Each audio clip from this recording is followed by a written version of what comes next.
शाजापुर जिले के गुलाना में 25 जून को डूबने से मृत हुए 3 बच्चों के निधन पर देवास शाजापुर सांसद महेंद्र सोलंकी ने गुलाना में उनके घर पहुंचकर शोक संवेदना व्यक्त की।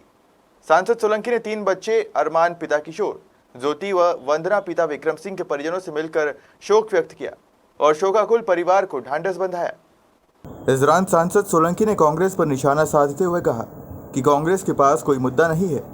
सत्ता से दूर होने के बाद सत्ता प्राप्त करने के लिए किसी भी हद तक गिर जाती है।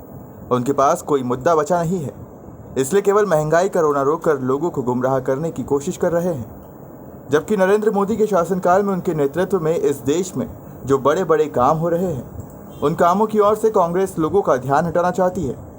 देश में नरेंद्र मोदी के नेतृत्व में धारा 370 हटाई गई, राम मंदिर बनाया गया और इसी प्रकार के कई अनेक बड़े कार्य किए गए हैं।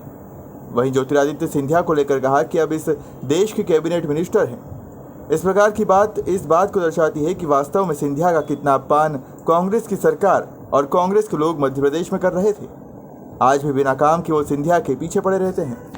हाँ, हमारे चंद्रची बागड़ी समाज के 3 बच्चों की खंती में डूब जाने के कारण मृत्यु हुई थी। उसी परिवार में मैं शोक संवेदना व्यक्त करने के लिए आया हूँ और उस परिवार को आश्वस्त किया है कि जो भी लोग दोषी हैं उनके विरुद्ध जांच करवा के उनके विरुद्ध सख्त से सख्त कार्रवाई की जाएगी। कांग्रेस के पास अब कोई मुद्दा बचा नहीं है।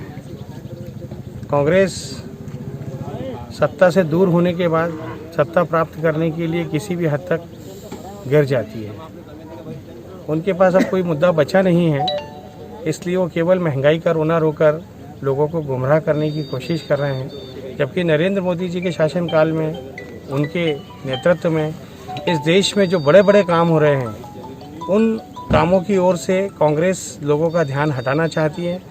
देश में नरेंद्र मोदी जी के नेतृत्व में धारा 370 हटाई गई, राम मंदिर बनाया गया और इसी प्रकार के कई अनेक बड़े कार्य जो हमारे देश की अस्मिता के लिए, हमारे देश की एकता के लिए और हमारे देश की अखंडता के लिए ज़रूरी थे। इस देश के कैबिनेट मिनिस्टर हैं।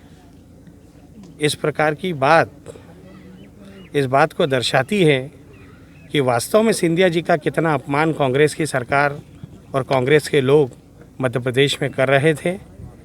आज भी बिना काम के वे सिंधिया जी के पीछे पड़े रहते हैं। सिंधिया जी को जो पद मिला है वो उनकी योग्यता के आधार पर मिला है।